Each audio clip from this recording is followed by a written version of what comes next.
ആരോഗ്യമേഖലയിൽ വൻ നിക്ഷേപം 1809 കോടി രൂപയുടെ ഫാർമ പ്ലാന്റും 258 കോടി രൂപയുടെ ജീവൻ തെറാപ്പി പദ്ധതിയുമായി ഡോക്ടർ ഷംഷീർ വയലിൽ.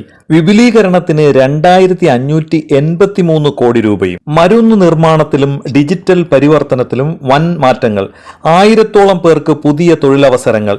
Make it in the Emirates വേദിയിൽ VPS ഹെൽത്തിന്റെ വൻ പ്രഖ്യാപനം. UAEയുടെ ആരോഗ്യ വ്യവസായ മേഖലകളെ ആഗോള നിലവാരത്തിലേക്ക് ഉയർത്തുക എന്ന ലക്ഷ്യത്തോടെ ഡോക്ടർ ഷംഷീർ വയലിന്റെ നേതൃത്വത്തിലുള്ള ലൈഫ് ഫാർമയും ബുർജീൽ ഹോൾഡിംഗ്സും വൻ നിക്ഷേപ പദ്ധതികൾ പ്രഖ്യാപിച്ചു. അബുദാബിയിൽ നടന്ന make it in the Emirates 2026 വേദിയിലാണ് രാജ്യത്തിന്റെ സ്വയം പര്യാപ്തതയ്ക്കും വളർച്ചയ്ക്കും കരുത്തേകുന്ന നിർണായക പ്രഖ്യാപനങ്ങൾ നടന്നത്.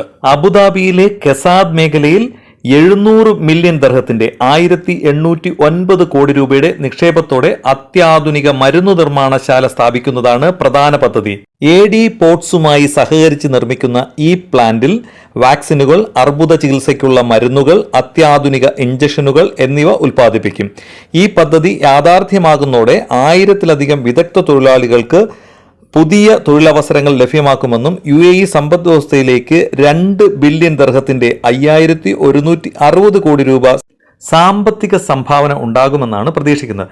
ബുർജീൽ ഹോൾഡിംഗ് ശൃംഖലയുടെ വിപുലീകരണത്തിനും ഡിജിറ്റൽ പരിവർത്തനത്തിനുമായി 1 ബില്യൺ ദർഹത്തിന്റെ 2581 കോടി രൂപ വൻ നിക്ഷേപ പദ്ധതിയും ഗ്രൂപ്പ് പ്രഖ്യാപിച്ചു.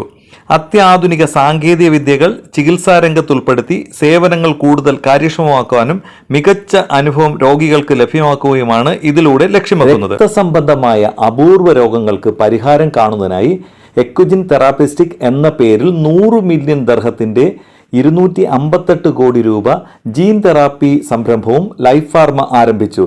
മേഖലയിലെ ഇത്തരത്തിലുള്ള ആദ്യ സംരംഭങ്ങളിലൊന്നായ ഇത് haemophilia, thalassaemia, sickle cell anaemia തുടങ്ങിയ രോഗങ്ങൾക്കുള്ള നൂതന ചികിത്സാ രീതികൾ വികസിപ്പിക്കും.